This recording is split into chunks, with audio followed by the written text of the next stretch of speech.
ದೇವನಹಳ್ಳಿಯ ಬೆಟ್ಟೇನಹಳ್ಳಿ ಗ್ರಾಮದಲ್ಲಿ food poison ಆಗಿದೆ. ಕೆಲವರಿಗೆ ಹೊಟ್ಟೆ ನೋವು ಕಾಣಿಸಿಕೊಂಡಿದ್ರೆ ಮತ್ತೆ ಕೆಲವರಿಗೆ ವಾಂತಿ, ಬೇಧಿ, ಸುಸ್ತು ಹೆಚ್ಚಾಗ್ತಾ ಇದೆ. ಆಸ್ಪತ್ರೆಯಲ್ಲಿ ಜಿಲ್ಲಾ ಆರೋಗ್ಯಾಧಿಕಾರಿ ಲಕ್ಕಾ ಕೃಷ್ಣಾರೆಡ್ಡಿ ಭೇಟಿ ಕೊಟ್ಟು ಆರೋಗ್ಯವನ್ನ ವಿಚಾರಿಸಿದ್ದಾರೆ. ಜೊತೆಗೆ ಏನ್ ಆಗಿದೆ ಅನ್ನೋದರ ಬಗ್ಗೆ ಮಾಹಿತಿಯನ್ನ ನೀಡಿದ್ದಾರೆ. ದೇವನಹಳ್ಳಿಯ ಬೆಟ್ಟೇನಹಳ್ಳಿ ಗ್ರಾಮದಲ್ಲಿ ಫುಡ್ ಪಾಯ್ಸನ್ ಆಗಿರೋದು. ಆಸ್ಪತ್ರೆಗೆ ದಾಖಲಾದವರ ಆರೋಗ್ಯವನ್ನ ವಿಚಾರಿಸಿದ್ದಾರೆ ಡಿಎಚ್ಒ. ಪ್ರಸಾದ ಸೇವನೆಯಿಂದ ರಾತ್ರಿ 10 ಗಂಟೆಗೆ ಆರೋಗ್ಯ ಸಮಸ್ಯೆ ಆಗಿದೆ. ಗ್ರಾಮದಲ್ಲಿ ಸುಮಾರು 400 ಜನರಿಗೆ ಆರೋಗ್ಯ ಏರುಪೇರಾಗಿದೆ ಅಂತ ಹೇಳಿ ಡಿಎಚ್ಒ ಮಾಹಿತಿ ಕೊಟ್ಟಿದ್ದಾರೆ. ಜೊತೆಗೆ ಆರೋಗ್ಯ ಸಹ ವಿಚಾರಿಸಿದ್ದಾರೆ. ಕೆಲವರಿಗೆ ಸರ್ಕಾರಿ ಆಸ್ಪತ್ರೆಯಲ್ಲಿ ಚಿಕಿತ್ಸೆ ಕೊಡಿಸಲಾಗ್ತಾ ಇದ್ರೆ ಇನ್ನು ಕೆಲವರಿಗೆ ಖಾಸಗಿ ಆಸ್ಪತ್ರೆಯಲ್ಲಿ ಚಿಕಿತ್ಸೆ ನಡೀತಾ ಇದೆ. ಆಶಾ ಟೀಮ್, ಆರ್ಆರ್ಟಿ ಟೀಮ್, ಆರೋಗ್ಯ ಸಿಬ್ಬಂದಿ ನಿಗಾ ಇಟ್ಟಿದ್ದಾರೆ. ಮನೆ ಮನೆಗೂ ಭೇಟಿ ಕೊಟ್ಟು ಆರೋಗ್ಯ ಸಿಬ್ಬಂದಿ ಮಾಹಿತಿಯನ್ನ ಸಂಗ್ರಹಿಸ್ತಾ ಇದ್ದಾರೆ. ಅನ್ನ ಪ್ರಸಾದದಲ್ಲಿದ್ದ ಆಹಾರ ಪದಾರ್ಥವನ್ನ ಟೆಸ್ಟಿಂಗ್ಗೂ ಕೂಡ ರವಾನೆ ಮಾಡಲಾಗಿದೆ. ಅಡುಗೆ ತಯಾರಿಕೆಗೆ ಬಳಸಿದ್ದಂತಹ ನೀರನ್ನ ಸಹ ಟೆಸ್ಟಿಂಗಿಗೆ ಕಳಿಸಿದ್ದೇವೆ ಅಂತ ಮಾಹಿತಿ ಲಭ್ಯ ಆಗಿದೆ. ಒಂದು ದಿನದಲ್ಲಿ ಟೆಸ್ಟಿಂಗ್ ರಿಪೋರ್ಟ್ ಬರಲಿದೆ. ಗ್ರಾಮಸ್ಥರು, ದಾರಿಯಲ್ಲಿ ಪ್ರಯಾಣ ಬೆಳೆಸಿರುವ ವ್ಯಕ್ತಿಗಳು, ಅಕ್ಕಪಕ್ಕದ ಗ್ರಾಮಸ್ಥರು ಪ್ರಸಾದ ಸೇವಿಸಿದ್ದಾರೆ. ದೇವನಹಳ್ಳಿ ತಾಲೂಕಿನ ಅರದೇಶನಹಳ್ಳಿ ಆಸ್ಪತ್ರೆ ಬಳಿ ಜಿಲ್ಲಾ ಆರೋಗ್ಯಾಧಿಕಾರಿ ಲಕ್ಕಾ ಕೃಷ್ಣಾರೆಡ್ಡಿ ಹೇಳಿಕೆ ಕೊಟ್ಟಿದ್ದಾರೆ. ಅಂದ್ರೆ ರಾಮನವಮಿ ಇತ್ತು, ಆ ರಾಮನವಮಿ ದಿನದಂದು ಪ್ರಸಾದ ಸ್ವೀಕರಿಸಿದ್ದಾರೆ ಅಲ್ಲಿನ ಗ್ರಾಮಸ್ಥರು, ದಾರಿ ಹೋಕರು ಎಲ್ಲರೂ ಕೂಡ. ಅದಾದ ಬಳಿಕ ಹೊಟ್ಟೆ ನೋವು, ವಾಂತಿ, ಬೇಧಿ ಕಾಣಿಸ್ಕೊಂಡಿದೆ.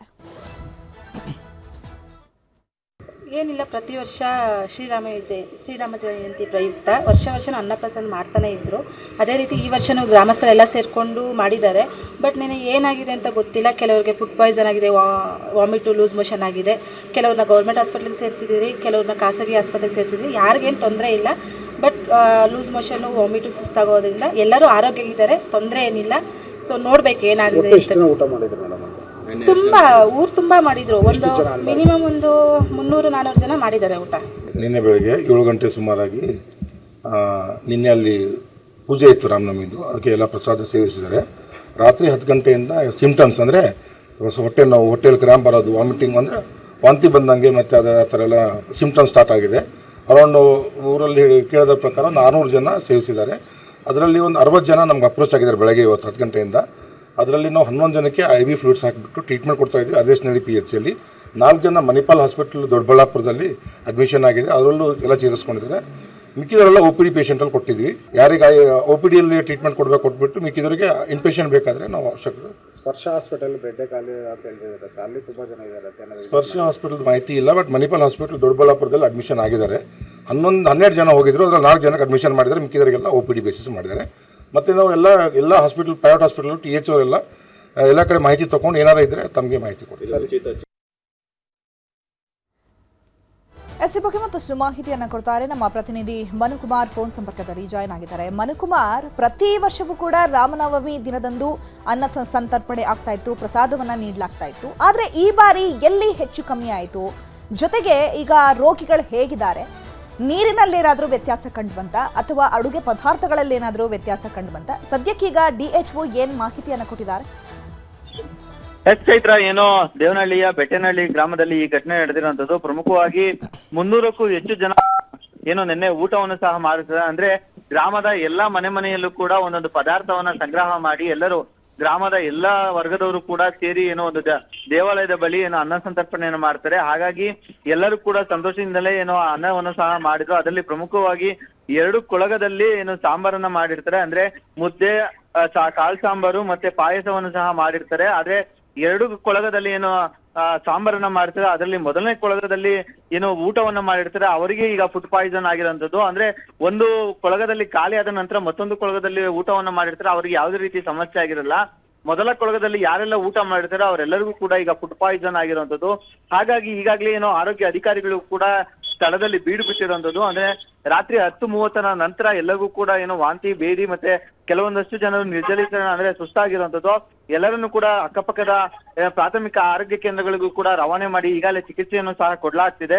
ಅದರಲ್ಲೂ ಪ್ರಮುಖವಾಗಿ ಏನೋ 40ರಿಂದ 50 ಜನ ಖಾಸಗಿ ಆಸ್ಪತ್ರೆಯಲ್ಲೂ ಕೂಡ ಈಗಾಗಲೇ ಚಿಕಿತ್ಸೆಯನ್ನ ಪಡಿತಾ ಇರೋಂಥದ್ದು. ಅಂದ್ರೆ ಅವ್ರು ಹೆಚ್ಚು ಸುಸ್ತಾಗಿದ್ರು, ಹಾಗಾಗಿ ಖಾಸಗಿ ಆಸ್ಪತ್ರೆಯಲ್ಲಿ ಕೂಡ ರವಾನೆ ಮಾಡಲಾಗ್ತಿತ್ತು. ಈಗ ಎಲ್ಲರಿಗೂ ಕೂಡ ಏನು ಚಿಕಿತ್ಸೆಯನ್ನ ಪಡಿತಿರೋಂಥದ್ದು. ಈಗ ಆರೋಗ್ಯ ಅಧಿಕಾರಿಗಳು ಕೂಡ ಗ್ರಾಮದಲ್ಲಿ ಬೀಡು ಬಿಟ್ಟಿದ್ದು ಎಲ್ಲರ ಆರೋಗ್ಯದ ಮೇಲೂ ನಿಗಾ ಇಟ್ಟಿರುವಂತದ್ದು. ಚೈತ್ರ, ಮನುಕುಮಾರ್, ಈಗ ಟೆಸ್ಟಿಂಗ್ ರಿಪೋರ್ಟ್ ಯಾವಾಗ ಬರಬಹುದು? ಮೇಲ್ನೋಟಕ್ಕೆ ಈ ನೀರಿನಿಂದನೇ ಆಗಿರೋದು ಅಥವಾ ಅನ್ನ ಪ್ರಸಾದದಿಂದನೇ ಆಗಿರೋದು ಅನ್ನುವಂಥದ್ದು ಏನಾದರೂ ಸ್ಪಷ್ಟನೆ ಕೊಟ್ರ DHO ಅವರು?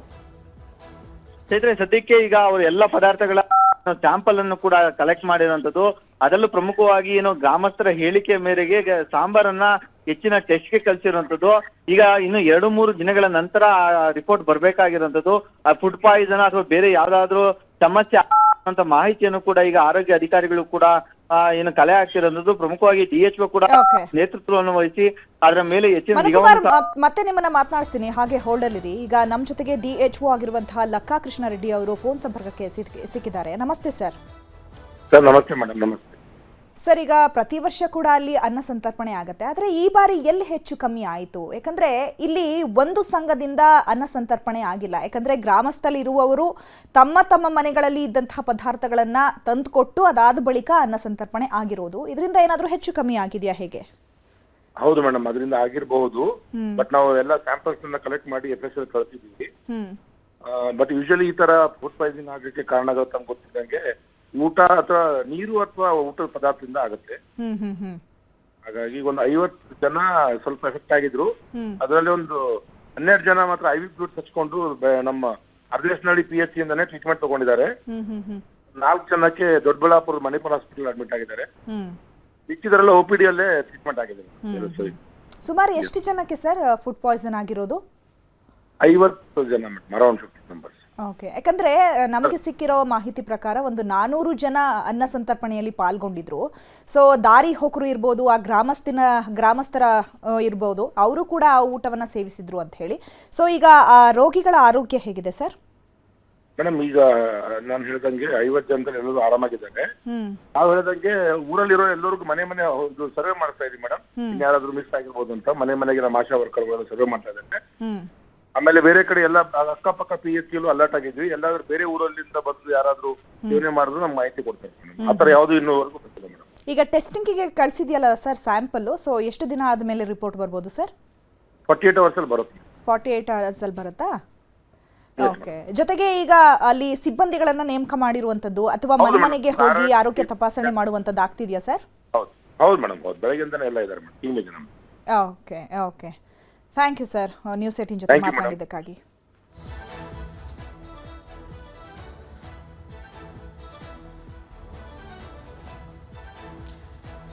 ಒಟ್ಟಾರೆಯಾಗಿ ಈ ಶ್ರೀರಾಮನವಮಿ ಪ್ರಯುಕ್ತವಾಗಿ ಅಲ್ಲಿ ಅನ್ನ ಸಂತರ್ಪಣೆ ಆಗಿದೆ. ಆ ಅನ್ನ ಸಂತರ್ಪಣೆಯ ಸಂದರ್ಭದಲ್ಲಿ ಸಾಕಷ್ಟು ಜನರು ಕೂಡ ಅಲ್ಲಿ ಆಹಾರವನ್ನ ಸೇವಿಸಿದ್ದಾರೆ. ಒಂದಷ್ಟು ಜನಕ್ಕೆ ಹೊಟ್ಟೆ ನೋವು ಕಾಣಿಸ್ಕೊಂಡಿದೆ, ವಾಂತಿ ಭೇದಿ ಕಾಣಿಸ್ಕೊಂಡಿದೆ.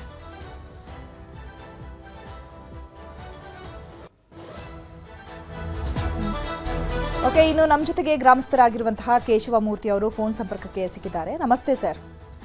ನಮಸ್ತೆ ಮೇಡಮ್ ಅವರೇ.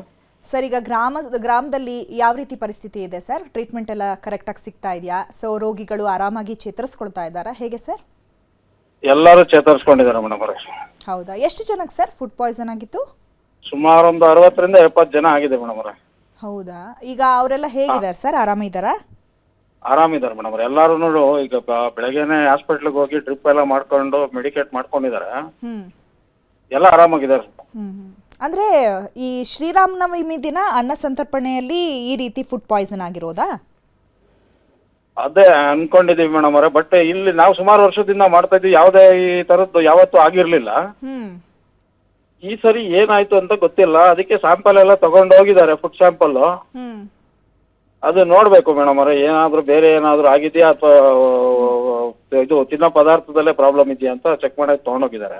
ನಿಮ್ಗೇನಂತ ಅನ್ಸುತ್ತೆ ಸರ್? ಈಗ ಅಡುಗೆ ಪದಾರ್ಥದಿಂದ ಏನಾದ್ರು ಆಗಿರಬಹುದು ಅಥವಾ ನೀರಿಂದ ಆಗಿರಬಹುದು ಅಂತ? ನೀರಿನ ಸಮಸ್ಯೆ ಏನಾದ್ರು ಇದೆಯಾ ಅಲ್ಲಿ? ಇಲ್ಲ, ನೀರಿನ ಸಮಸ್ಯೆ ಏನಿಲ್ಲ. ಎಲ್ಲ ಬಿಸ್ಲರಿನೇ ಬಳಸಿದ್ದಾರೆ. 20 ಲೀಟರ್ಸ್ ಕ್ಯಾನೇ ಬಳಸಿದ್ದಾರೆ. ಊಟ ಅಡಿಗೆ ಮಾಡೋದ್ರಲ್ಲೂ ಹೈಜೀನ್ ಆಗಿ ಮಾಡಿದ್ದಾರೆ. ಯಾಕಂದ್ರೆ ಎಲ್ಲ ಊರವರೇ ಅಲ್ವಾ ಮಾಡೋದು, ಊರವರೇ ತಿನ್ನೋದ್ರಿಂದ ಪ್ರತಿಯೊಬ್ರು ಗ್ರಾಮಸ್ಥರು ಕಾಳಜಿಯಿಂದಾನೇ ಅದನ್ನ ಕ್ಲೀನ್ ಮಾಡೋದಾಗ್ಲಿ ತೊಳೆದು ಹಾಕೋದಾಗ್ಲಿ ಎಲ್ಲಾನು ಅಚ್ಚುಕಟ್ಟಾಗಿ ಮಾಡಿದ್ದಾರೆ. ಬಟ್ ಕಾರಣ ಏನು ಅಂತ ಗೊತ್ತಿಲ್ಲ ಮೇಡಮ್ ಅವರ.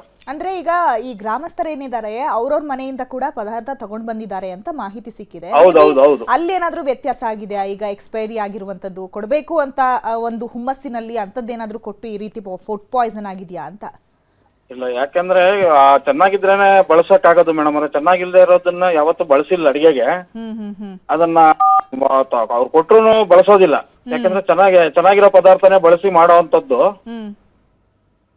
ಬಟ್ ಏನು ಆಗಿದೆ ಅನ್ನೋದು ಇನ್ನೂ ನಿಖರವಾಗಿ ಗೊತ್ತಿಲ್ಲ ಮೇಡಮ್ ಅವ್ರೆ. ಯಾಕಂದ್ರೆ ಅದು ಸಾಂಬಾರಲ್ಲೇನೆ, ಈ ಕಾಳು ಸಾರು ಅನ್ನೋ ಸಾಂಬಾರಲ್ಲೇನೆ ಎಫೆಕ್ಟ್ ಆಗಿರೋದು ಅಂತ ಈಗ ನಮ್ಮ ಗಮನಕ್ಕೆ ಬಂದಂಗೆ. ಕಾಳು ಸಾರು ತಿಂದಿರೋರಿಗೆ ಮಾತ್ರ ಎಫೆಕ್ಟ್ ಆಗಿದೆ, ಮಿಕ್ಕಿದ್ದು ಈಗ ಕಾಳು ಸಾರು ಯಾರು ತಿಂದಿಲ್ಲ ಅವ್ರಿಗೆಲ್ಲ ಎಫೆಕ್ಟ್ ಆಗಿಲ್ಲ. ಅದರಲ್ಲಿ ಕೆಲವರು 2 ಸರಿ 3 ಸರಿ ಕಾಳು ಸಾರು ತಿಂದಿರೋರ್ಗೂ ಏನೂ ಆಗಿಲ್ಲ. ಕೆಲವ್ರಿಗೆ ಆಗಿದೆ, ಕೆಲವ್ರಿಗೆ ಆಗಿಲ್ಲ ತಿಂದಿರೋರಲ್ಲಿ.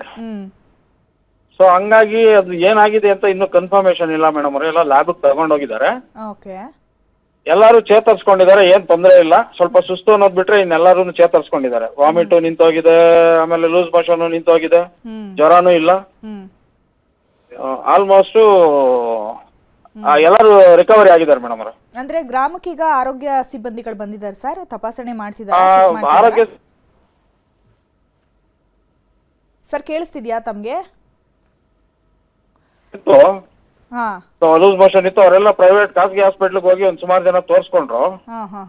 ಇನ್ನ ಲೇಟ್ ಆಗಿ ಗೊತ್ತಾಗಿರೋ ಅಂತವ್ರಿಗೆ ಗ್ರಾಮದಲ್ಲೇನೆ ನಮ್ಮ ಹರದೇಶಹಳ್ಳಿ ಬಂದು ಪಂಚಾಯತಿ ಆಂಬ್ಯುಲೆನ್ಸ್ ಬಂತು. ಎಲ್ಲ ಏನು ಸ್ಥಳೀಯವಾಗಿ ಫಸ್ಟ್ ಏನ್ ಮಾಡ್ಬೇಕು ಅನ್ನೋದನ್ನ ಪ್ರಥಮ ಇದನ್ನ ಮಾಡಿದ್ದಾರೆ. ಸೀರಿಯಸ್ ಇದ್ದವ್ರನ್ನ ಒಂದು 2-3 ಸ್ವಲ್ಪ ಸುಸ್ತಲ್ಲಿದ್ರು, ಅಂತವ್ರನ್ನ ಆಂಬುಲೆನ್ಸ್ ಅಲ್ಲೇ ಕರ್ಕೊಂಡೋಗಿ ನಮ್ಮ ಆರೋಗ್ಯ ಕೇಂದ್ರದಲ್ಲಿ, ಹರದೇಶಹಳ್ಳಿ ಆರೋಗ್ಯ ಕೇಂದ್ರದಲ್ಲಿ ಡ್ರಿಪ್ಸ್ ಎಲ್ಲ ಹಾಕಿ ಮೆಡಿಕೇಟ್ ಮಾಡಿದ್ದಾರೆ. ಅವರು ಸುಧಾರಿಸ್ಕೊಂಡಿದ್ದಾರೆ, ಏನ್ ತೊಂದರೆ ಇಲ್ಲ ಮೇಡಮ್, ಅವ್ರು ಆರಾಮಾಗಿದ್ದಾರೆ ಎಲ್ಲರೂ. Okay sir, thank you sir news 18 ಜೊತೆ ಮಾತನಾಡಿದ್ದಕ್ಕಾಗಿ.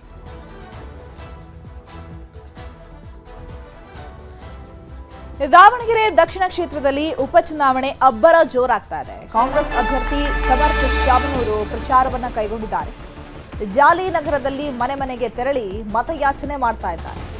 ದಾವಣಗೆರೆ ದಕ್ಷಿಣ ಕ್ಷೇತ್ರದಲ್ಲಿ ಈಗ ಉಪಚುನಾವಣೆಯ ಕಾವು ರಂಗೇರ್ತಾ ಇದೆ. ಕಾಂಗ್ರೆಸ್ ಅಭ್ಯರ್ಥಿ ಆಗಿರುವಂತಹ ಶಾಮನೂರು ಮೊಮ್ಮಗ ಸಮರ್ಥ ಶಾಮನೂರು ಅವರು ಈಗ ಅಖಾಡಕ್ಕಿಳಿದಿದ್ದಾರೆ. ಪ್ರಚಾರವನ್ನ ಅಬ್ಬರದಿಂದ ಮಾಡ್ತಿದ್ದಾರೆ. ಜಾಲಿನಗರದಲ್ಲಿ ಮನೆ ಮನೆಗೆ ತೆರಳಿ ಮತಯಾಚಿಸ್ತಾ ಇದ್ದಾರೆ.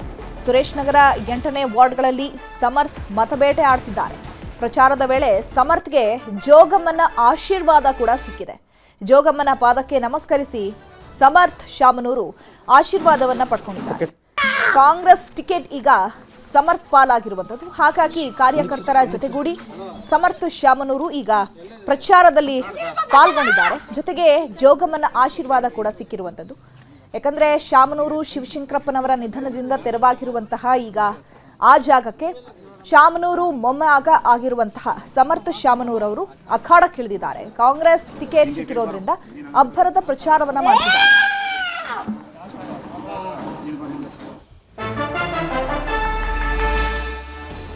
ರಾಜ್ಯದಲ್ಲಿ ಶಾಂತಿ ನೆಲೆಸಲು ಕಣದಿಂದ ಹಿಂದೆ ಸರಿದಿದ್ದೇನೆ. ಬಿಜೆಪಿಗೆ ಅಧಿಕಾರ ಕೊಟ್ರೆ ರಾಜ್ಯದಲ್ಲಿ ಜಾತಿವಾದ ಮಾಡ್ತಾರೆ. ಬಿಜೆಪಿಗೆ ಅಧಿಕಾರ ಕೊಡಬಾರದು ಅಂತ ಕಣದಿಂದ ಹಿಂದೆ ಸರದೆ ಅಂತ ಹೇಳಿ ಹೇಳಿಕೆಯನ್ನ ಕೊಡಲಾಗಿದೆ. ಸಮರ್ಥ ಶಾಮನೂರಿಗೆ ಬೆಂಬಲ ಕೊಟ್ಟು ಕೆಲಸ ಮಾಡ್ತೇನೆ, ಚುನಾವಣಾ ಕಣದಿಂದ ಹಿಂದೆ ಸರಿದ ಸಾದಿಕ್ ಪೈಲ್ವಾನ್ ಹೇಳಿಕೆಯನ್ನ ಕೊಟ್ಟಿದ್ದಾರೆ. ಸಾದಿಕ್ ಪೈಲ್ವಾನ್ ಅವರು ಯಾವುದೇ ಕಾರಣಕ್ಕೂ ಕೂಡ ನಾನು ಕಣದಿಂದ ಹಿಂದೆ ಸರಿಯಲ್ಲ ಅಂತ ನಾಮಿನೇಷನ್ ಕೂಡ ಮಾಡಿದ್ರು. ಅದಾದ ಬಳಿಕ ರಿಜ್ವಾನ್ ಅರ್ಷದ್ ಅವರು ಹಾಗೆ ಸಲೀಂ ಅಹ್ಮದ್ ಅವರು ಕೂಡ ಅವರ ಮನವೊಲಿಸುವಂತಹ ಪ್ರಯತ್ನ ಆಗಿತ್ತು, ಅದು ಕೂಡ ವಿಫಲ ಆಗಿತ್ತು. ಅದಾದ ಬಳಿಕ ಕೊನೆಯ ಬಾರಿಗೆ ಸಿಎಂ ಸಿದ್ದರಾಮಯ್ಯನವರು ಕರೆದು ಪೈಲ್ವಾನ್ ಸಾದಿಕ್ ಅವ್ರ ಜೊತೆಗೆ ಮಾತನಾಡಿದ್ರು. ಅದಾದ ಮೇಲೆ ಅವರು ಕಣದಿಂದ ಹಿಂದೆ ಸರಿದಿದ್ದಾರೆ. ಸೊ ಹಾಗಾಗಿ ಈಗ ನಾನು ಕಾಂಗ್ರೆಸ್ ಅಭ್ಯರ್ಥಿಗೆನೆ ಸಪೋರ್ಟ್ ಮಾಡ್ತೀನಿ ಅಂತ ಹೇಳಿದ್ದಾರೆ. ದಾವಣಗೆರೆ ದಕ್ಷಿಣದಲ್ಲಿ 40 ವರ್ಷದಿಂದ ಬಿಜೆಪಿ ಗೆಲ್ಸಿಲ್ಲ. ಸಿದ್ದರಾಮಯ್ಯ, ಡಿಕೆಶಿ ಸೇರಿದಂತೆ ಎಲ್ಲರೂ ಕೂಡ ಕೆಲಸ ಮಾಡ್ತಿದ್ದಾರೆ. ಕಾಂಗ್ರೆಸ್ಗಾಗಿ ಕೆಲಸ ಮಾಡುವ ವಾಗ್ದಾನ ಮಾಡಿ ಬಂದಿದ್ದೇನೆ, ಯಾವುದೇ ಕಂಡೀಷನ್ ಹಾಕಿಲ್ಲ ಅಂತ ಹೇಳಿದ್ದಾರೆ ಸಾದಿಕ್ ಪೈಲ್ವಾನ್. ನಮ್ಮ ನಿಲುವು 35-36 ವರ್ಷದಿಂದ ನಾವು BJPಗೆ ಇಲ್ಲಿ ನಮ್ಮ ಜಿಲ್ಲೆಯಲ್ಲಿ ದಾವಣಗೆರೆ ಜಿಲ್ಲೆ ದಕ್ಷಿಣ ಉತ್ತರದಲ್ಲಿ ನಾವು ಯಾವಾಗಲೂ ಕೊಳ್ಳಲ್ಲ. ನಾವು ಯಾವಾಗಲೂ ಕಾಂಗ್ರೆಸ್ ಗೆಲ್ಲಿಸ್ಕೊಂಡು ಬಂದಿದ್ದೀವಿ. ತಮಗೆ ಗೊತ್ತಿರೋಂಥ ವಿಷಯ, ಅಕ್ಕಪಕ್ಕ ನೀರಿನ ಸಲುವಾಗಿ ಲೈಟಿನ ಸಲುವಾಗಿ ಮಕ್ಕಳ ಸಲುವಾಗಿ ಅವು ಗಲಾಟೆ ಆಗ್ತಾವು. ಅದು ಸಹಜ, ಅದು ಹೊಣೆರೆ ಸರಿ ಮಾಡ್ತಾರೆ. ಆದರೂ ನಮ್ಮ ರಾಜ್ಯದಲ್ಲಿ ಶಾಂತಿಯನ್ನು ನಿಲ್ಲಿಸಿರ್ತಕ್ಕಂಥ ಸಿದ್ದರಾಮಯ್ಯಜಿಯವರು, ಡಿ ಕೆ ಶಿವಕುಮಾರ್ ಅವರು, ಸುರ್ಜೇವಾಲ ಅವರು, ಸಲೀಂ ಅಹಮದ್ ಅವರು, ರಿಜಾನ್ ಅರ್ಷದ್ ಅವರು, ಭೈರತಿ ಅವರು, ಅನೇಕ ಜನ SS ಮಲ್ಲಿಕಾರ್ಜುನ್ ಅವರು, ಅನೇಕ ಜನ ಇದಕ್ಕೆ ಭುಜಕ್ಕೆ ಭುಜ ಹಚ್ಚಿ ರಾಜ್ಯದಲ್ಲಿ ಶಾಂತಿ ಇರಬೇಕು, ಶಾಂತಿ ನಿಲ್ಲಿಸಬೇಕು. ನಾವು BJP ಅವರಿಗೆ ಆಡಳಿತ ಮಾಡ್ತಾರೆ, ಅವರು ಜಾತಿವಾದ ಮಾಡ್ತಾರೆ, ಅದಕ್ಕೋಸ್ಕರ ಅಂಥೇಳಿ ನಾವು ಕಾಂಗ್ರೆಸ್ಸಿಗೆ ಒಂದು ಗಾದಿ ಇದೆ, ಒಂದು ಪಿಕ್ಚರ್ನಾಗ ಹಾಡು ಹೇಳ್ತಾರೆ, ಮರಳು ಬಂದೆ ಸೀತೆ ಅಂಥೇಳಿ. ಆ ಥರ ನಾನು ಮರಳು ಬಂದಿದ್ದೇನೆ, ಬಂಡಾಯ ಅಭ್ಯರ್ಥಿ ನಾನು ತೊರೆದು ನಾನು ಯಾವಾಗಲೂ ಕಾಂಗ್ರೆಸ್ನೇ ನಡಿ ಮಂತಂದರು. ನಾವೆಲ್ಲ ತಾಯಿ ಕಡೆಯಿಂದ ತಂದೆ ಕಡೆಯಿಂದ ನಾವು ಯಾವಾಗಲೂ ಕಾಂಗ್ರೆಸ್ಸಿಗೆ ದುಡ್ಕೊಂಡ್ಬಂದಿದ್ದೀವಿ, ಮುಂದಾದ್ರೂ ನಾವು ಕಾಂಗ್ರೆಸ್ಸಿಗೆ ದುಡಿತೀವಿ. ನಂದು ಏನು ಬೇಡಿಕೆ ಇಟ್ಟಿಲ್ಲ, ಯಾವುದೇ ಒಂದು ನಿರ್ಧಾರ ತೊಗೊಳೋದಾದರೆ ಯಾವ ಕಂಡೀಷನ್ ಇಟ್ಟಿಲ್ಲ. ಆಯಿತು ದನಿ ಅಂತೇಳಿ ಬಂದು ನಾನೆಲ್ಲ ಚುನಾವಣೆಗೆ ನಾನು ಹೋಗ್ತಾ ಇದ್ದೀನಿ. ನಮ್ಮ ನಿಲುವು 30. ಈ ಬಗ್ಗೆ ಮತ್ತಷ್ಟು ಮಾಹಿತಿಯನ್ನು ಕೊಡ್ತಾರೆ ನಮ್ಮ ಪ್ರತಿನಿಧಿ ಸಂಜಯ್ ಫೋನ್ ಸಂಪರ್ಕದಲ್ಲಿ ಜಾಯ್ನ್ ಆಗಿದ್ದಾರೆ. ಸಂಜಯ್, ಮೊದಲಿಗೆ ಬಂಡಾಯ ಅಭ್ಯರ್ಥಿಯಾಗಿದ್ದಂತಹ ಸಾದಿಕ್ ಪೈಲ್ವಾನ್ ಅವರು ನಾನು ಕಣದಿಂದ ಹಿಂದೆ ಸರಿಯಲ್ಲ ಅಂತ ಹೇಳಿದ್ರು. ಸಾಕಷ್ಟು ಕಾಂಗ್ರೆಸ್ ನಾಯಕರು ಕೂಡ ಮನವೊಲಿಸೋ ಕೆಲಸ ಮಾಡಿದ್ರು, ಸೊ ವಿಫಲ ಆಯಿತು. ಕೊನೆಗೆ CM ಸಿದ್ದರಾಮಯ್ಯನವರು ಯಾವ ರೀತಿ ಸಾದಿಕ್ ಪೈಲ್ವಾನ್ ಅವರ ಮನವೊಲಿಸುವಲ್ಲಿ ಯಶಸ್ವಿಯಾದ್ರು, ಜೊತೆಗೀಗ ಕಾಂಗ್ರೆಸ್ ಅಭ್ಯರ್ಥಿಗೆ ಯಾವ ರೀತಿ ಸಪೋರ್ಟ್ ಮಾಡ್ತೀನಿ ಅಂತ ಹೇಳ್ತಿದ್ದಾರೆ?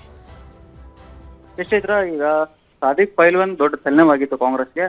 ಈಗೆಲ್ಲ ಅಷ್ಟೊಂದು ನಾಯಕರುಗಳು ಬಂದ್ರು ಕೂಡ ಅವ್ರ ಮನೆ ಬಾಗ್ಲಿಗೆ ಯಾವುದೇ ರೀತಿ ಪ್ರೇರ ಮಾಡ್ಲಿಕ್ಕೆ ಆಗಿಲ್ಲ. ಆದ್ರೆ ಎಲ್ಲೋ ಒಂದ್ಸರಿ ಸಿದ್ದರಾಮಯ್ಯ ಅವರು ಕರೆ ಮಾಡಿ ಬೆಂಗಳೂರಿಗೆ ಬರೋ ಅಂತ ಹೇಳಿದ ಸಂದರ್ಭ ಬೆಂಗಳೂರಿನಲ್ಲಿ ಈಗ ಕೆಲವೊಂದು ಒಂದುಗಳ ಮೇಲೆ ಏನೋ ಬಗೆಹರಿದಿದೆ ಅಂತಾನೆ ಹೇಳ್ಬೋದು. ಯಾಕಂದ್ರೆ ಈಗ ಬಗೆಹರಿದ ನಂತರ ಈಗ ಏನು ಸಾದಿಕ್ ಪೈಲ್ವಾನ್ ರವರು ಸಮರ್ಥ ಅವರಿಗೆ ನಾನು ಸಂಪೂರ್ಣವಾಗಿ ಬೆಂಬಲ ಕೊಡ್ತೀನಿ ಅಂತ ಹೇಳಿದ್ದಾರೆ. ಆದ್ರೆ ಬೆಂಬಲದ ಹಿಂದೆ ಅಂದ್ರೆ ಎಲ್ಲೋ ಒಂದ್ ಕಡೆ ಈ ಬಿಜೆಪಿ ಮಾತ್ರ ಗೆಲ್ಬಾರ್ದು. ಯಾಕಂದ್ರೆ ಕಳೆದ 40 ವರ್ಷಗಳಿಂದ ಕೂಡ ಅಲ್ಲಿ ಕಾಂಗ್ರೆಸ್ ಗೆದ್ಕೊಂತ ಬಂದಿದೆ. ಹಾಗಾಗಿ ಆ ಕ್ಷೇತ್ರವನ್ನ ಬಿಜೆಪಿ ಬಿಟ್ಕೊಡ್ಬಾರ್ದು. ಬಿಜೆಪಿ ಒಂದ್ ವೇಳೆ ಏನಾದ್ರು ಅಧಿಕಾರ ಕೊಟ್ರೆ ಅವರು ಜಾತಿವಾದ ಕೋಮುವಾದವನ್ನ ಬಿತ್ತುವಂತ ಕೆಲಸ ಮಾಡ್ತಾರೆ. ಹಾಗಾಗಿ ಅವರಿಗೆ ಯಾವುದೇ ರೀತಿ ಅಧಿಕಾರ ಕೊಡ್ಬೋದು. ಆ ಉದ್ದೇಶದಿಂದ ನಾನು ಈಗ ಸಮರ್ಥ ಅವರಿಗೆ ಒಂದು ಬೆಂಬಲವನ್ನ ಕೊಡ್ತೀನಿ ಅಂತ ಹೇಳಿದರೆ, ಅದಲ್ಲದೆ ಕೂಡ ಏನು CM ಸಿದ್ದರಾಮಯ್ಯ ಅವರು ರಾಜ್ಯದಲ್ಲಿ ಶಾಂತಿ ನೆಲೆಸುವಂತೆ ಒಂದು ಕೆಲಸ ಕಾರ್ಯಗಳನ್ನ ಮಾಡ್ತಿದ್ದಾರೆ. ಹಾಗಾಗಿ ನಾನು ಕಾಂಗ್ರೆಸ್ ಅನ್ನ ಬೆಂಬಲಿಸಲಿಕ್ಕೆ ಮುಂದಾಗಿರುವಂತದ್ದು ಅಂತ ಹೇಳಿ ಒಂದು ಮಾತನ್ನ ಹೇಳಿದರೆ ಚೈತ್ರ. ಓಕೆ ಸಂಜಯ್, ಹಾಗೆ ಸಂಪರ್ಕದಲ್ಲಿರಿ, ಮತ್ತೆ ನಿಮ್ಮನ್ನ ಮಾತನಾಡಿಸ್ತೀನಿ.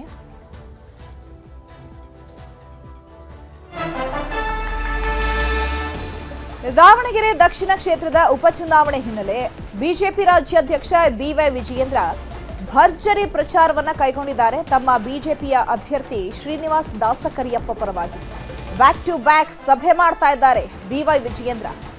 ಜಿಲ್ಲಾ ನೇಕಾರ ಸಮುದಾಯದ ಮುಖಂಡರೊಂದಿಗೆ ಬಿಜೆಪಿ ರಾಜ್ಯಾಧ್ಯಕ್ಷ BY ವಿಜಯೇಂದ್ರ ಸಭೆಯನ್ನ ನಡೆಸಿದ್ದಾರೆ. ಮಾರ್ಕಂಡೇಶ್ವರ ಸಮುದಾಯ ಭವನದಲ್ಲಿ ಸಭೆ ನಡೀತಾ ಇದೆ.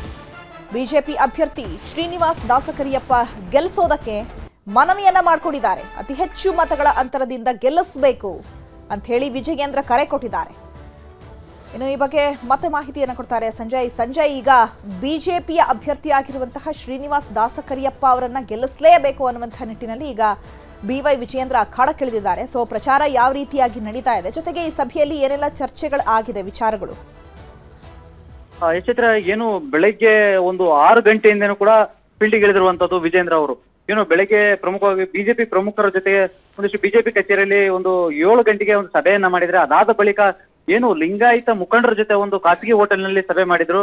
ಅದಾದ ಬಳಿಕ ಏನು ಮಧ್ಯಾಹ್ನ ನೇಕಾರರ ಒಂದು ಸಮಾವೇಶ ಮಾಡಿ ಸಭೆಯಲ್ಲಿ ಕೂಡ ಸಾಕಷ್ಟು ಒಂದು, ಯಾಕೆಂದ್ರೆ ಸಾಕಷ್ಟು ಜನ ಸೇರಿತ್ತು ಅಲ್ಲಿ ಕೂಡ ಏನು ಈ ಕಳೆದ ಒಂದು ಸುಮಾರು ಒಂದು 6 ಬಾರಿ ಕೂಡ ಶಾಮನೂರು ಶಿವಶಂಕರಪ್ಪನವರು ಏನು ಆ ದಾವಣಗೆರೆ ದಕ್ಷಿಣ ಕ್ಷೇತ್ರ ಸ್ಪರ್ಧಿಸಿ ಒಂದು ಬಾರಿ ಕೂಡ ಬಿಜೆಪಿಗೆ ಬಿಟ್ಕೊಟ್ಟಿರಲಿಲ್ಲ. ಹಾಗಾಗಿ ಹೇಗಾದ್ರೂ ಮಾಡಿ ಶತಾಯಗತಾಯಿ ಈ ಬಾರಿ ಬಿಜೆಪಿಗೆ ಏನು ಗೆಲ್ಸ್ಕೊಂಡ್ ಬರ್ಲೇಬೇಕು ಅಂತ ಹೇಳಿ ಅವರು ಕೂಡ ಒಂದು ಪಣ ತೊಟ್ಟಂತೆ ಕಾಣ್ತಿದೆ. ಯಾಕಂದ್ರೆ ಈಗಾಗಲೇ ಒಂದ್ ಕಡೆ ಓಟು ಛಿದ್ರ ಆಗೋ ಸಾಧ್ಯತೆಗಳಿದೆ ಅನ್ನೋದು ಬಹಳಷ್ಟು ಅವರಿಗೆ ವಿಶ್ವಾಸ ಇದೆ. ಯಾಕಂದ್ರೆ ಮುಸ್ಲಿಮರು ಕೂಡ ಒಂದಿಷ್ಟು ಈ ಬಾರಿ ಟಿಕೆಟ್ ಸಿಗದ ಹಿನ್ನೆಲೆಯಲ್ಲಿ ಒಂದಿಷ್ಟು ಕೋಪಿತಗೊಂಡಿದ್ದಾರೆ ಅಂತ ಹೇಳ್ಬೋದು ಕಾಂಗ್ರೆಸ್ ಮೇಲೆ. ಹಾಗಾಗಿ ಇವರು ವಿಜಯೇಂದ್ರ ಅವರು ಎಲ್ಲರನ್ನು ಕೂಡ ಮನಸ್ಸೆಳೆದು ಎಲ್ಲರನ್ನು ಕೂಡ ಒಗ್ಗಟ್ಟಿನ ತಗೊಂಡೋಗಿ ಈ ಬಾರಿ ಹೇಗಾದ್ರೂ ಮಾಡಿ ಶ್ರೀನಿವಾಸ್ ದಾಸಕರಿಯಪ್ಪನ ಗೆಲ್ಲಿಸಬೇಕು ಅಂತ ಹೇಳಿ ಸಭೆ ಮಾಡ್ತಿರುವಂತದ್ದು. ಇದಲ್ಲದೆ ಇದು ನೇಕಾರರ ಸಭೆ ಮುಗಿದ ಕೂಡಲೇ ಮತ್ತೆ ಹಿಂದುಳಿದ ವರ್ಗಗಳ ಒಂದು ಸಭೆಯನ್ನು ಕೂಡ ಈಗ ಸಂಜೆ ಮಾಡೋರಿದ್ದಾರೆ. ಅಲ್ಲೂ ಕೂಡ ಏನು ಈ ಒಟ್ಟಾರೆಯಾಗಿ ಇವತ್ತು ಏನು ಬೆಳಗಿಂದನೂ ಕೂಡ ಎಲ್ಲ ದಾವಣಗೆರೆ ನಗರದಂತ ಕೆಲವು ಮುಖಂಡರುಗಳನ್ನ ಭೇಟಿಯಾದ್ರು. ಸಭೆಗಳನ್ನ ಮಾಡಿದ್ರು. ಹೇಗಾದ್ರೂ ಮಾಡಿ ದಾವಣಗೆರೆ ದಕ್ಷಿಣವನ್ನ ಈ ಬಾರಿ ಗೆಲ್ಲೇಬೇಕು ಅಂತ ಹೇಳಿ ಶತಾಯಗತಾಯ ಒಂದು ಶಪಥವನ್ನು ಮಾಡಿರುವಂತದ್ದು. ಇದು ಈಗ ಅದಲ್ಲದೆ ಕೂಡ ಏನು ಈ ಎಲ್ಲಾ ಕ್ಷೇತ್ರದಲ್ಲಿ ಕೂಡ ಬಿಜೆಪಿ ಅವರು ಏನು 2 ಬಣ ಆಗಿತ್ತು, ಎಲ್ಲರೂ ಕೂಡ ಒಟ್ಟಾಗಿ ಅವರು ಕೂಡ ಈಗ ಬಿಜೆಪಿ ಅಭ್ಯರ್ಥಿನ ಗೆಲ್ಸಲಿಕ್ಕೆ ಶ್ರಮ ವಹಿಸ್ತಿದ್ದಾರೆ. ಹಾಗಾಗಿ ಎಲ್ಲ ಒಂದ್ ಕಡೆ ಈ ಎಲ್ಲದರಿಂದ ಪ್ಲಸ್ ಪಾಯಿಂಟ್ ಆಗ್ಬೋದು ಅಂತ ಈಗ ಅವರು ಕೂಡ ಒಂದು ಊಹೆಯನ್ನು ಮಾಡ್ಕೊಂಡಿದ್ದಾರೆ. ಯಾಕಂದ್ರೆ ಒಂದಿಷ್ಟು ಈಗ ಅತಿ ಹೆಚ್ಚು ಮುಸ್ಲಿಂ ಮತದಾರರು ಇರುವಂತ ಕ್ಷೇತ್ರ ಅದು. ಅದರಲ್ಲಿ ಕೂಡ ಸೆಕೆಂಡ್ ಸ್ಥಾನದಲ್ಲಿ ಲಿಂಗಾಯತ್ಸ್ ಇರುವಂತದ್ದು. ಹೀಗಾಗಿ ಏನು ಮುಸ್ಲಿಮರು ಕೂಡ ಒಂದಿಷ್ಟು ಅಲ್ಲಿ ಇಬ್ಬಾಗವಾಗಿದೆ ಟಿಕೆಟ್ ಸಿಗದ ಕಾರಣ. ಹಾಗಾಗಿ ಅದನ್ನ ಪ್ಲಸ್ ಪಾಯಿಂಟ್ ಮಾಡ್ಕೊಂಡು ಎಲ್ಲಾ ಸಮುದಾಯದ ಜನರ ಜೊತೆ ಬೆರೆತು ಎಲ್ಲರೂ ಕೂಡ ಏನು ಮತ ಭೇಟಿಯನ್ನು ಮಾಡುವಂತ ಕೆಲಸವನ್ನ ಈಗ ವಿಜೇಂದ್ರ ಅವರು ಮಾಡ್ತಿದ್ದಾರೆ. Chaitra, okay, thank you Sanjay ತಮ್ಮೆಲ್ಲ ಡೀಟೇಲ್ಸ್ಗೆ. ಕೇರಳಂ ವಿಧಾನಸಭಾ ಚುನಾವಣೆ ಗೆಲ್ಲೋದಕ್ಕೆ ಕೇಸರಿ ಸಖತ್ ಕಸರತ್ತನ್ನು ನಡೆಸ್ತಾ ಇದೆ. ರಾಜ್ಯ ಬಿಜೆಪಿ ಕಚೇರಿಯಲ್ಲಿ ಕೇಂದ್ರ ಸಚಿವೆ ಶೋಭಾ ಕರಂದ್ಲಾಜೆ ಸಭೆಯನ್ನ ನಡೆಸಿದ್ದಾರೆ. ಕೇರಳಂ ವಿಧಾನಸಭಾ ಚುನಾವಣೆಯನ್ನ ಗೆಲ್ಲಬೇಕು ಅಂತ ಹೇಳಿ ಕೇಸರಿ ಪಾಳಯ ಸರ್ಕಸ್ ನಡೆಸ್ತಾ ಇದೆ. ಜೊತೆಗೆ ಈಗ ಕೇರಳಂ ಬಿಜೆಪಿ ಚುನಾವಣಾ ಸಹ ಉಸ್ತುವಾರಿಯಾಗಿರುವಂತಹ ಶೋಭಾ ಕರಂದ್ಲಾಜೆ ಸಭೆಯನ್ನ ನಡೆಸಿದ್ದಾರೆ. ರಾಜ್ಯದಲ್ಲಿರುವ ಕೇರಳಂ ಮತದಾರರಲ್ಲಿ ಶೋಭಾ ಮನವಿಯನ್ನ ಮಾಡಿಕೊಂಡಿದ್ದಾರೆ. ಇದು ಕೇರಳಂ ರಾಜ್ಯದ ಉಳಿವಿಗಾಗಿ ನಡೀತಾ ಇರುವಂತಹ ಚುನಾವಣೆ. ಇಲ್ಲಿ ಯಾರ್ಯಾರು ಕೇರಳದವರಿದ್ದೀರೋ ನೀವು ಕೇರಳಗೆ ಹೋಗಿ ಬಿಜೆಪಿ ಅಭ್ಯರ್ಥಿಗೆ ಮತವನ್ನ ಹಾಕಿ ಚುನಾವಣೆಯಲ್ಲಿ ಗೆಲ್ಲಿಸಿ ಅಂತ ಹೇಳಿ ಮನವಿಯನ್ನ ಮಾಡ್ಕೊಂಡಿದ್ದಾರೆ. ವಿದ್ಯಾಭ್ಯಾಸಕ್ಕೆ, ಉದ್ಯೋಗಕ್ಕೆ ಜನ ಬೇರೆ ದೇಶ, ಬೇರೆ ರಾಜ್ಯಕ್ಕೆ ಹೋಗಬೇಕಿದೆ. ಕೇರಳಂ ರಾಜ್ಯಕ್ಕೆ ಇಲ್ಲಿವರೆಗೂ ಕೈಗಾರಿಕೆಗಳು ಬಂದೇ ಇಲ್ಲ.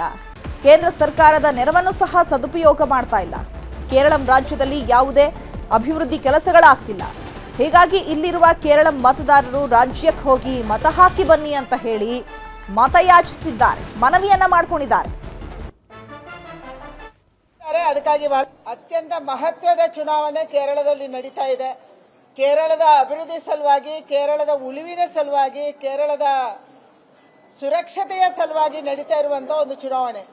ಕೇರಳದ ವಿಧಾನಸಭೆಯಲ್ಲಿ ಧ್ವನಿ ಎತ್ತುವವರು ಬೇಕಾಗಿದೆ. ಈ ಧ್ವನಿ ಎತ್ತುವುದರ ಸಲುವಾಗಿ ಇವತ್ತು NDA ಅಭ್ಯರ್ಥಿಗಳನ್ನ ನಾವು ನಿಲ್ಲಿಸಿದ್ದೀವಿ. ಅವ್ರು ಗೆದ್ದು ಹೋಗಬೇಕು.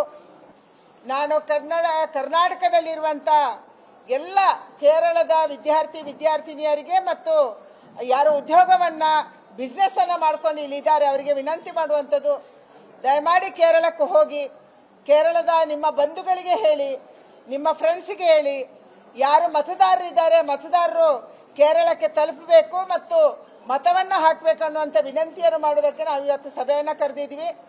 ಕೆಲಸ ಮಾಡ್ತೀವಿ, ಚುನಾವಣೆ ಪ್ರಚಾರ ಮಾಡ್ತೀವಿ, ಹಾಗೇನೆ ಮತವನ್ನು ಹಾಕ್ತೀವಿ ಅನ್ನುವಂಥ ವಿಚಾರವನ್ನು ತಿಳಿಸಿದ್ದಾರೆ. ಅದಕ್ಕಾಗಿ ಬಹಳ ಖುಷಿಯಾಗಿದೆ. ಕೇರಳದ ಚುನಾವಣೆಯಲ್ಲಿ NDA ಯಶಸ್ವಿ ಆಗತ್ತೆ ಅನ್ನುವಂಥ ವಿಶ್ವಾಸ ನಮ್ಮೆಲ್ಲರಿಗೂ.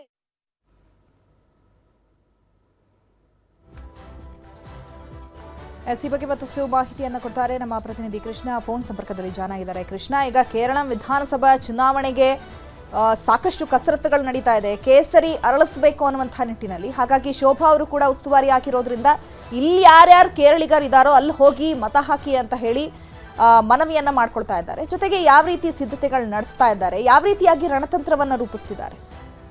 ಇತರ ಪಂಚರಾಜ್ಯಗಳನ್ನ ಚುನಾವಣೆ ಗೆಲ್ಲಬೇಕು ಅನ್ನೋ ಪಣವನ್ನ ಬಿಜೆಪಿ ತೊಟ್ಟಿರುವಂತದ್ದು. ಈಗ ಕೇರಳದಲ್ಲೂ ಕೂಡ ಅಧಿಕಾರಕ್ಕೆ ಬರಬೇಕು ಅನ್ನೋ ನಿಟ್ಟಲ್ಲಿ ಕೂಡ ಕಸರತ್ತನ್ನ ಮಾಡ್ತಾ ಇದೆ. ಬಿಜೆಪಿ ಇನ್ನೂ ಕೂಡ ಅಲ್ಲಿ ಗೆದ್ದಿಲ್ಲ. ಅಲ್ಲಿ ಎಲ್ಲೋ ಒಂದ್ ಕಡೆ ಒಂದು ವಾತಾವರಣ ಕ್ರಿಯೇಟ್ ಮಾಡುವಂತದ್ದು, ಆ ಮುಖಾಂತರವಾಗಿ ಹೆಚ್ಚಿನ ಸ್ಥಾನವನ್ನು ಗೆಲ್ಲುವಂತ ನಿಟ್ಟಲ್ಲಿ ಕೂಡ ಬಿಜೆಪಿ ಈಗಾಗಲೇ ತಂತ್ರಗಾರಿಕೆಯನ್ನು ಮಾಡಿರುವಂತದ್ದು. ಈಗಾಗಲೇ ಕೇರಳ ಬಿಜೆಪಿ ಚುನಾವಣಾ ಉಸ್ತುವಾರಿಯಾಗಿ ವಿನೋದ್ ತಾಡೆ ಅವರು ಕೂಡ ನೇಮಕ ಆಗಿದ್ದಾರೆ.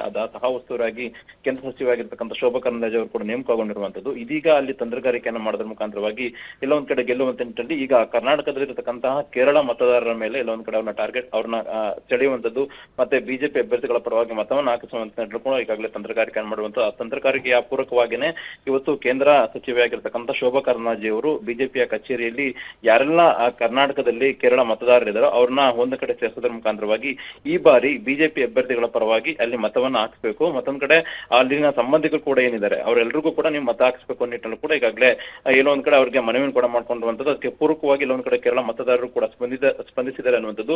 ಮತ್ತೊಂದ್ ಕಡೆ ಸಭೆ ಬಳಿಕವಾಗಿ ಕೂಡ ಎಲ್ಲ ಒಂದ್ ಕಡೆ ಮಾಧ್ಯಮಗಳ ಜೊತೆ ಮಾತಾಡಿದ ಸಂದರ್ಭದಲ್ಲಿ ಅಲ್ಲಿ ಹೆಚ್ಚಿನ ಪ್ರಮಾಣದಲ್ಲಿ ಗೆಲ್ಲುವಂತ ನಿಟ್ಟಿನಲ್ಲಿ ಈಗಾಗಲೇ ಶೋಭಾ ಕರಂದ್ಲಾಜೆ ಅವರು ಕೂಡ ವಿಶ್ವಾಸ ಕೂಡ ವ್ಯಕ್ತಪಡಿಸಿರುವಂತದ್ದು. ಕೇರಳದಲ್ಲಿ ಕರ್ನಾಟಕದಿಂದ ಹೆಚ್ಚಿನ ಪ್ರಮಾಣದಲ್ಲಿ ಶಾಸಕರಾಗಿರ್ಬೋದು ಮತ್ತೆ ರಾಜ್ಯದಿಂದ ಏನು ಶಾಸಕರು ಪರಿಷತ್ ಸದಸ್ಯರೆಲ್ಲರೂ ಕೂಡ ಕೇರಳ ಉಸ್ತುವಾರಿಯಾಗಿ ಕೆಲಸವನ್ನು ಕೂಡ ಮಾಡ್ತಾ ಇದ್ದಾರೆ. ಈ ಬಾರಿ ಹೆಚ್ಚಿನ ಪ್ರಮಾಣದಲ್ಲಿ ಗೆಲ್ಲಬೇಕು ಅನ್ನೋ ನಿಟ್ಟಿನಲ್ಲಿ ಕೂಡ ಕರ್ನಾಟಕದ ನಾಯಕರಿಗೂ ಕೂಡ ಜವಾಬ್ದಾರಿಯನ್ನು ಹೈಕಮಾಂಡ್ ಕೊಟ್ಟಿದ್ದಾರೆ. ಹಾಗಾಗಿನೇ ಈಗ ಶೋಭಾ ಕರಂದ್ಲಾಜೆ ಅವರು ಈಗ ಕೇರಳ ಮತದಾರರು ಕರ್ನಾಟಕದಲ್ಲಿ ಏನಿದ್ದಾರೆ ಅವ್ರನ್ನ ಇಲ್ಲೊಂದ್ ಕಡೆ ಒಂದು ಸಭೆ ಮಾಡಿ ಅಲ್ಲಿ ಕೇರಳ ಅಲ್ಲದೆ ಬಿಜೆಪಿ ಅಭ್ಯರ್ಥಿಯನ್ನು ಗೆಲ್ಲಿಸುವ ನಿಟ್ಟಿನಲ್ಲಿ ಈಗಾಗಲೇ ಒಂದಷ್ಟು ಕಾರ್ಯತಂತ್ರವನ್ನ ಮಾಡಿರುವಂತದ್ದು. Chaitra. Okay, thank you Krishna ತಮ್ಮೆಲ್ಲ ಡೀಟೇಲ್ಸ್ಗೆ. ಬೆಂಗಳೂರು ದಕ್ಷಿಣ ಜಿಲ್ಲೆಯಲ್ಲಿ ತಡರಾತ್ರಿ 2 ಕಡೆ ಮನೆಗಳ್ಳತನವಾಗಿದೆ. ಮನೆಯ ಬಾಗಿಲ ಬೀಗವನ್ನ ಒಡೆದು ಖದೀಮರು ಕೈಚಳಕ ತೋರಿಸಿದ್ದಾರೆ. ಚನ್ನಪಟ್ಟಣ ತಾಲೂಕಿನ ಅಪ್ಪಗೆರೆ ಗ್ರಾಮದಲ್ಲಿ ನಡೆದಿರುವಂತಹ ಘಟನೆ ಇದು. ಬೆಂಗಳೂರು ದಕ್ಷಿಣ ಜಿಲ್ಲೆಯಲ್ಲಿ ತಡರಾತ್ರಿ ಸುಮಾರು 2 ಗಂಟೆಗೆ 2 ಕಡೆ ಮನೆಗಳ್ಳತನ ಆಗಿದೆ. ಮನೆಯ ಬಾಗಿಲ ಬೀಗವನ್ನ ಒಡೆದು ಕಳ್ಳರು ತಮ್ಮ ಕೈಚಳಕವನ್ನ ತೋರಿಸಿ ಹೋಗಿದ್ದಾರೆ. ವಕೀಲ ಪ್ರವೀಣ್ ಅನ್ನೋರ ಮನೆಯಲ್ಲಿ ನಡೆದಿರುವಂತಹ ಕಳ್ಳತನ ಇದು. 240 ಗ್ರಾಂ ಚಿನ್ನ, 1 ಕೆಜಿ ಬೆಳ್ಳಿ, 20 ಲಕ್ಷ ಹಣವನ್ನ ಕದ್ದು ಕಳ್ಳರು ಎಸ್ಕೇಪ್ ಆಗಿದ್ದಾರೆ. ಬೈಕ್ನಲ್ಲಿ ಬಂದಿದ್ದಂತಹ 2 ದುಷ್ಕರ್ಮಿಗಳಿಂದ ಈ ಕೃತ್ಯ ನಡೆಸಲಾಗಿದೆ. ಇದಕ್ಕೂ ಮೊದಲು ರಾಮನಗರದ ಭುವನೇಶ್ವರಿ ನಗರದಲ್ಲಿ ಕಳ್ಳತನ ಆಗಿದೆ. ನಂಜುಂಡಯ್ಯ ಅನ್ನೋರ ಮನೆಯಲ್ಲಿ 68 ಗ್ರಾಂ ಚಿನ್ನವನ್ನ ಕದ್ದು ಮುಖಕ್ಕೆ ಮಾಸ್ಕ್ ಹಾಕೊಂಡು ಕಳ್ಳರು ಕೈಚಳಕ ತೋರಿಸಿದ್ದಾರೆ. ಕೈಗೆ ಗ್ಲೌಸ್ ಹಾಕೊಂಡು ಬಂದಿದ್ದಂತಹ ಕಳ್ಳರು ಯಾವುದೇ ರೀತಿಯಾಗಿ ತಮ್ಮ ಏನಂತಾರೆ ಐಡೆಂಟಿಟಿ ಸಿಗಬಾರ್ದು ಅನ್ನುವಂತಹ ನಿಟ್ಟಿನಲ್ಲಿ ಕೈಗೆ ಗ್ಲೌಸ್ ಹಾಕೊಂಡಿದ್ದಾರೆ, ಮುಖಕ್ಕೆ ಮಾಸ್ಕ್ ಹಾಕೊಂಡಿದ್ದಾರೆ. ಸೊ 2 ಕಡೆ ಮನೆಗಳ್ಳತನ ಮಾಡಿದ್ದಾರೆ. ಚನ್ನಪಟ್ಟಣ ಗ್ರಾಮಾಂತರ ಹಾಗೂ ಐಜೂರು ಪೊಲೀಸ್ ಠಾಣೆಯಲ್ಲಿ ಈ ಕುರಿತು ಪ್ರಕರಣ ದಾಖಲಾಗಿದೆ. ಒಂದು ಮನೆಯಲ್ಲಿ ಬೀಗ ಒಡೆದು ಅಲ್ಲೂ ಕೂಡ ಚಿನ್ನಾಭರಣವನ್ನ ಕದ್ದಿದ್ದಾರೆ. ಮತ್ತೊಂದು ಕಡೆ ಅಪ್ಪಗೆರೆ ಬೆಂಗಳೂರು ಅಲ್ಲೂ ಕೂಡ ಕಳ್ಳರು ಕೈಚಳಕವನ್ನ ತೋರಿಸಿದ್ದಾರೆ. ಜೊತೆಗೆ ಈ 2 ಕಡೆ ಮನೆಗಳ್ಳತನ ಆಗಿದೆಯಲ್ಲ, ಸೊ 2 ಕಡೆನೂ ಒಬ್ಬರೇ ಕಳ್ಳತನ ಮಾಡಿರೋದಾ ಅಥವಾ ಬೇರೆ ಬೇರೆ ವ್ಯಕ್ತಿಗಳು ಕಳ್ಳತನ ಮಾಡಿರೋದಾ ಅನ್ನುವಂಥದ್ದು ಈಗ ಪೊಲೀಸರು ತನಿಖೆ ಮಾಡ್ತಾ ಇದ್ದಾರೆ. ಚಿನ್ನ ಬೆಳ್ಳಿ 20 ಲಕ್ಷ ಹಣವನ್ನ ಕದ್ದು ಎಸ್ಕೇಪ್ ಆಗಿದ್ದಾರೆ ಒಂದು ಮನೆಯಲ್ಲಿ. ಇನ್ನೊಂದು ಮನೆಯಲ್ಲಿ ಸುಮಾರು 60ಕ್ಕೂ ಹೆಚ್ಚು ಗ್ರಾಂ ಚಿನ್ನವನ್ನ ಕದ್ದು ಎಸ್ಕೇಪ್ ಆಗಿದ್ದಾರೆ. ಈ ಬಗ್ಗೆ ಮತ್ತಷ್ಟು ಮಾಹಿತಿಯನ್ನು ಕೊಡ್ತಾರೆ ನಮ್ಮ ಪ್ರತಿನಿಧಿ ವೆಂಕಟೇಶ್. ಫೋನ್ ಸಂಪರ್ಕದಲ್ಲಿ ಜಾನ ಇದ್ದಾರೆ. ವೆಂಕಟೇಶ್, ಈಗ 2 ಕಡೆ ಆಗಿದೆಯಲ್ಲ ಮನೆಗಳ್ಳತನ, ಒಬ್ಬರೇ ಮಾಡಿರುವಂಥದ್ದು ಅಥವಾ ಬೇರೆ ಬೇರೆ ವ್ಯಕ್ತಿಗಳು ಕೈಚಳಕವನ್ನ ತೋರಿಸಿರುವಂಥದ್ದು, ಏನೆಲ್ಲ ಅಪ್ಡೇಟ್ ಸಿಗ್ತಿದೆ? ಚೈತ್ರ, ಬೆಂಗಳೂರು ದಕ್ಷಿಣ ಜಿಲ್ಲೆಯ ಚನ್ನಪಟ್ಟಣ ಮತ್ತೆ ರಾಮನಗರ ನಗರ ವ್ಯಾಪ್ತಿಯಲ್ಲಿ ಕಳೆದ ತಡರಾತ್ರಿ 2 ಕಡೆ ಕಳ್ಳತನ ಆಗಿರ್ತಕ್ಕಂಥದ್ದು. ಚನ್ನಪಟ್ಟಣ ನಗರದ ಅಪ್ಪಕೆರೆ ಒಂದು ಗ್ರಾಮದಲ್ಲಿ ಕಳ್ಳತನ ಆಗಿದೆ. ಜೊತೆಗೆ ಇದರ ಬೆನ್ನಲ್ಲೇ ರಾಮನಗರದ ಭುವನೇಶ್ವರಿ ನಗರದಲ್ಲಿ ಮೊದಲಿಗೆ ಕಳ್ಳತನ ಮಾಡಿರ್ತಾರೆ. ಒಟ್ಟು ಏನು 240 ಗ್ರಾಂ ಚಿನ್ನ ಮತ್ತೆ 1 ಕೆಜಿಗೂ ಹೆಚ್ಚು ಬೆಳ್ಳಿ ಕಳ್ಳತನ ಆಗಿದೆ ಎನ್ನುವಂತ ಮಾಹಿತಿ ಗೊತ್ತಾಗ್ತಾ ಇದೆ. ಮತ್ತೊಂದು ಕಡೆ 68 ಗ್ರಾಂ ಒಂದು ಚಿನ್ನಾಭರಣ ಕೂಡ ಕಳ್ಳತನ ಆಗಿದೆ ಎನ್ನುವಂತಹ ಮಾಹಿತಿ ಇದೆ. ಇದು ಒಂದೇ ತಂಡ ಮಾಡಿದ್ದಾರಾ ಅಥವಾ ಬೇರೆ ಬೇರೆ ತಂಡಗಳು ಸೇರಿ ಮಾಡಿದ್ದಾರಾ ಎನ್ನುವಂಥದ್ದು ಈಗ ಪೊಲೀಸರು ಪತ್ತೆ ಹಚ್ಚಲಿಕ್ಕೆ ಮುಂದಾಗಿದ್ದಾರೆ.